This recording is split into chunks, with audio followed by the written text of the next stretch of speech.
একটা প্রশ্ন করি তোমাকে, তুমি কি কখনো লক্ষ্য করেছ যে মানুষটা সত্যি কথা বলে সে কেন সবসময় একা হয়ে যায়? অনেক দিন আগের কথা, এক শহর ছিল। শহরটার নাম মনে নেই, কিন্তু শহরটার স্বভাব তোমার আমার চেনা। সেই শহরে প্রতি সন্ধ্যায় বসত এক আসর। মানুষ আসত দলে দলে, চায়ের কাপ হাতে, ক্লান্ত শরীরে, কিন্তু চোখে কৌতূহল। সেই আসরের নাম ছিল বিশ্বাসের মঞ্চ।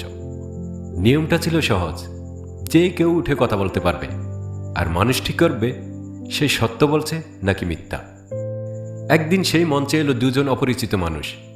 একজনের চোখে গভীরতা, কণ্ঠে শান্তি। সে নিজের পরিচয় দিল, আমার নাম সত্য। আরেকজন হাসিমুখে এলো, আত্মবিশ্বাসে টইটুম্বুর। সেও পরিচয় দিল, আমি মিথ্যা।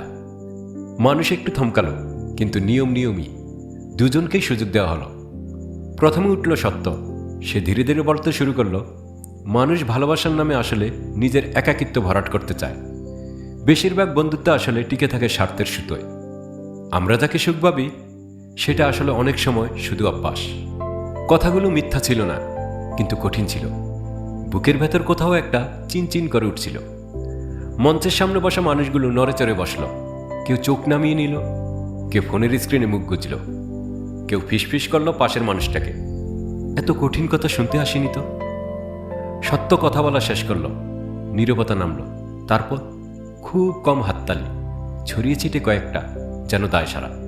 তারপর উঠল মিথ্যা। সে হাসল, এমনভাবে হাসল যেন সে তোমার পুরনো বন্ধু। তারপর শুরু করল, বলল, তুমি যেমন আছো একদম ঠিক আছো। তোমার ব্যর্থতা দায় তোমার না, পরিস্থিতি তোমাকে সুযোগ দেয়নি। তোমার কাছের মানুষগুলি তোমাকে বুঝতে পারেনি, দোষটা তাদের। মানুষ হাসল, কাঁধ থেকে ভার নামল যেন। বুকের চাপা কষ্টটা হালকা হয়ে গেল। কেউ কেউ চোখ বন্ধ করে মাথা নাড়ল। হ্যাঁ, ঠিকই তো বলছে। মঞ্চ কাঁপল করতালিতে, দীর্ঘ উচ্ছ্বসিত করতালি। সেদিনের রায় ছিল সহজ, মিথ্যা জিতল। সবাই খুশি হয়ে বাড়ি ফিরল, হালকা মনে, স্বস্তি নিয়ে। আর সত্য বসে রইল মঞ্চের কোণে, একা, নিঃশব্দে। পরের দিন থেকে কিছু একটা বদলে যেতে শুরু করলো। মিথ্যা প্রতিদিন মঞ্চে উঠতে লাগলো, আর প্রতিদিন তার কথা আরো মিষ্টি হতে লাগলো, আরো সুন্দর, আরো আরামদায়ক। মানুষ প্রতিদিন আসতে লাগলো, ভিড় বাড়তে লাগলো। আর সত্য সত্য ধীরে ধীরে কোণঠাসা হতে লাগলো। কেউ তাকে ডাকতো না, কেউ তার কথা শুনতে চাইতো না। একদিন কেউ একজন বলল, সত্যকে এখানে আর দরকার নেই, সে মানুষকে কষ্ট দেয়। একদিন সত্য শেষবারের মতো মঞ্চে উঠল।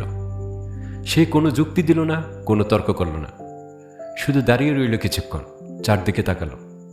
তারপর খুব শান্ত গলায় বলল, আমি হারিনি, তোমরা আমাকে হারাওনি, তোমরা শুধু আমাকে এড়িয়ে গেছ। একটু থেমে বলল, কিন্তু মনে রেখো, যাকে এড়িয়ে যাও সে মরে যায় না, সে শুধু অপেক্ষা করে। সত্য মঞ্চ ছেড়ে চলে গেল। তারপর থেকে সেই শহরে অদ্ভুত কিছু ঘটতে লাগলো। মানুষ হাসি খুশি থাকতো, কিন্তু ভেতরে ভেতরে কেমন ফাঁকা লাগতো। সম্পর্কগুলো টিকে থাকতো, কিন্তু গভীরতা ছিল না। মানুষ এগিয়ে যাওয়ার কথা বলতো, কিন্তু আসলে একই জায়গায় ঘুরত। কারণ যখন তুমি নিজের ভুল দেখতে পাও না, তখন তুমি সেই ভুল বারবার করতে থাকো। আর মিথ্যা ছিল সেখানে, প্রতিদিন, প্রতিটি কথায়, প্রতিটি সান্ত্বনায়, প্রতিটি মঞ্চে। এখন একটু থামো, এই গল্পটাকে শুধু সেই শহরের? একটু ভাবো, তোমার চারপাশে কতজন মানুষ আছে যারা তোমাকে সত্যি কথা বলে, যারা বলে, না ভাই তুমি এখানে ভুল করেছ, এই সিদ্ধান্তটা তোমার ঠিক হয়নি, একটু নিজেকে বদলাও। আর কতজন আছে যারা সব সময় বলে, তুমি ঠিকই আছো, সব ঠিক হয়ে যাবে, তোমার কোনো দোষ নেই।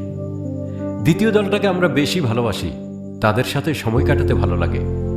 কিন্তু জীবনে যখন সত্যিকারের সংকট আসে, তখন কাজে আসে প্রথম দলটা, যারা তোমাকে আয়নার সামনে দাঁড় করিয়ে দেয়, যারা বলতে পারে এটা ঠিক না। সত্য সবসময় কঠিন, কিন্তু সত্য সবসময় মুক্তি দেয়। মিথ্যা সবসময় আরামদায়ক, কিন্তু মিথ্যা সবসময় বন্দি করে। তুমি কোনটা বেছে নেবে সেটা তোমার উপর। কিন্তু একটা কথা মনে রেখো, মিথ্যার আরামে যে ঘুমিয়ে পড়ে সে স্বপ্ন দেখে ঠিকই, কিন্তু কখনো জেগে ওঠে না।